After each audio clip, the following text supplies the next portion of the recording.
Hello friends, स्वागत है आपका हमारे YouTube चैनल मल्टीटास्क क्लासेस पर। दोस्तों, आज की इस वीडियो में हम बात करेंगे फोकस दूरी तथा वक्रता त्रिज्या में संबंध। दोस्तों, आप लोगों को दिख रहा होगा यहाँ पर एक अवतल दर्पण का चित्र हमने बनाया। ये कौन सा दर्पण है दोस्तों? अवतल दर्पण। हमने पिछले लेक्चर में बात भी किया था अवतल दर्पण किसे कहते हैं, उत्तल दर्पण किसे कहते हैं, इनके बारे में हमने ब्रीफ में एकदम से डिस्कस किया था। तो मैंने कहा ये हमारा एक अवतल दर्पण है। तो अवतल दर्पण है तो इसकी कोई वक्रता त्रिज्या होगी। मान लेते हैं इसकी वक्रता त्रिज्या है c और ये इसका दर्पण का मुख्य अक्ष है और ये दर्पण का ध्रुव है p।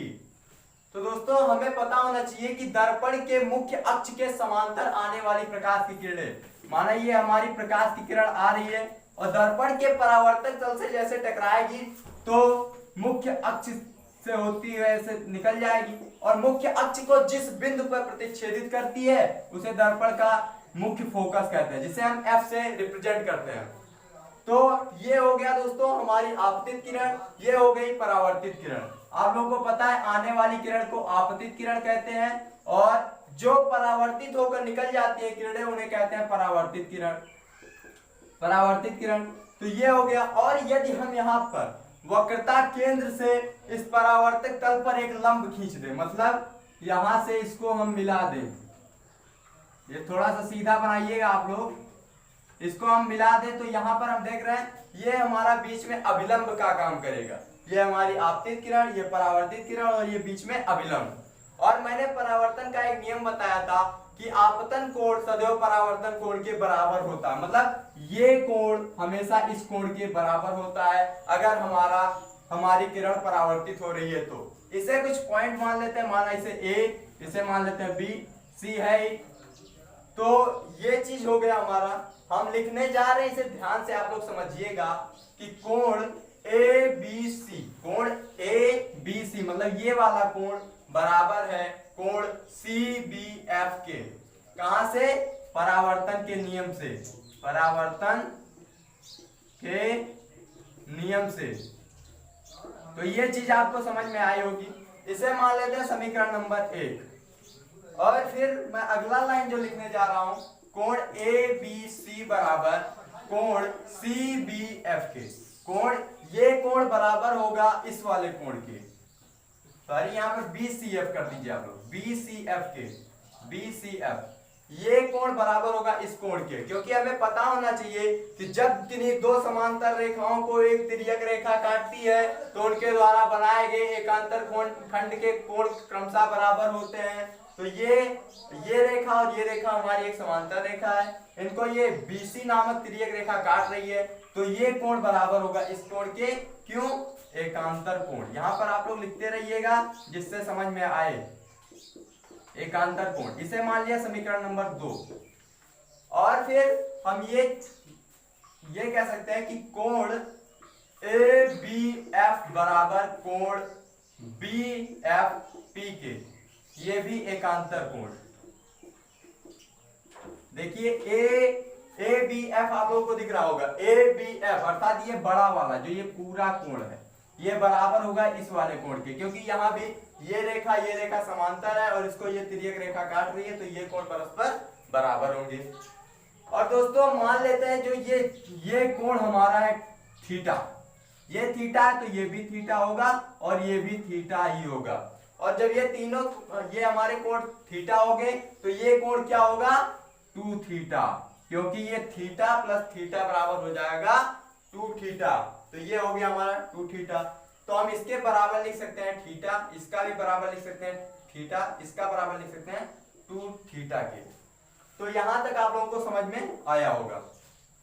फिर आते हैं, एक हम रचना करने जा रहे हैं कि FP पर एक लंब डाल दे रहे हैं BN, ये हमारा लंब। यहां पर लिखिएगा आप लोग कि FP पर एक लंब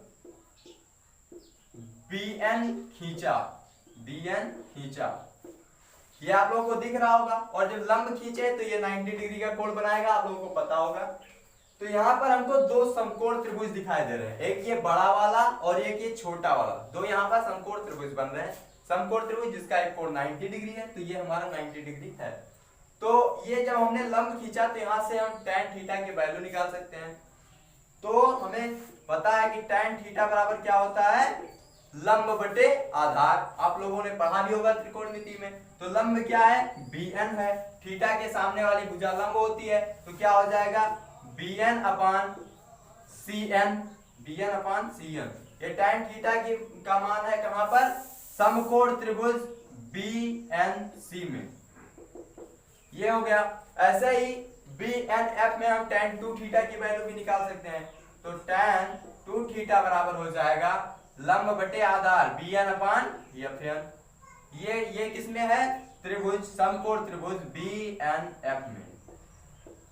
यहां तक आप लोग नोट कीजिए, फिर मैं आप लोगों को आगे बता रहा हूं। तो यहां तक आप लोगों को समझ में आया होगा। तो जब ये हो गया तो हम यहाँ से tan थीटा और tan 2 थीटा की जब हम वैल्यू निकाल दिए, तो दोस्तों होता क्या है दर्पण में, जब हमारा थीटा बहुत ही न्यूनतम हो जाए, मतलब थीटा के बहुत ही न्यूनतम मान के लिए, मान लीजिए ये किरण जो यहाँ से ना जाकर अगर कहीं यहाँ से जाती या फिर कहीं से भी जा सकती थी, तो जब थीटा का बहुत ही न्यूनतम मान होता है, तो मतलब थीटा के न्यूनतम मान के लिए क्या होता है, tan थीटा बराबर हो जाता है थीटा के, तथा tan 2 थीटा बराबर हो जाएगा 2 थीटा के। तो हम यहां से लिख सकते हैं कि थीटा बराबर है हमारा bn अपान cn। ये देखिए tan थीटा बराबर bn अपान cn था और tan थीटा बराबर थीटा हो गया, तो थीटा बराबर हो जाएगा bn अपान cn, कॉमा इसे मान लेते हैं समीकरण नंबर 3। हमने फर्स्ट सेकंड उसे मान 3 इसे मान लिए। ऐसे ही 2 थीटा बराबर हम लिख सकते हैं bn अपान fn। यहां तक आप लोग नोट कीजिए। और जब हम tan थीटा, जब हमने थीटा और 2 थीटा की वैल्यू निकाल लिए, तो हम लिख सकते हैं 2 इंटू थीटा इसे, और यहाँ पर थीटा की वैल्यू उठा के पुट कर दें, मतलब ये इसे मान लिया समीकरण नंबर 4। तो समीकरण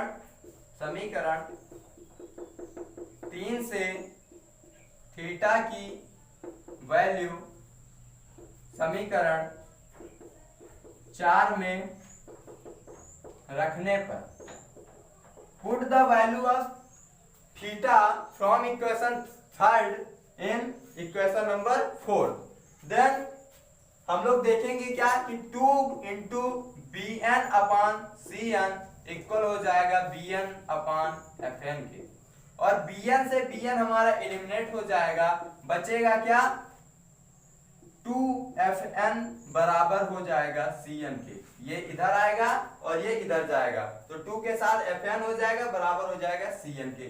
ये चीज आ गया हमारा। और दोस्तों हम लोग देख रहे हैं कि जो हमारा बिंदु n है, ये बिंदु n है और ये बिंदु p है, ये दोनों बहुत ही समीप हैं, मतलब एकदम नजदीक है। इनके बीच का जो डिफरेंस है वो एकदम नगण्य के बराबर है, मतलब जिसको हम काउंट नहीं कर सकते हैं। मतलब कि हम कह सकते हैं कि बिंदु n जो है p के अत्यंत समीप है, n p के अत्यंत समीप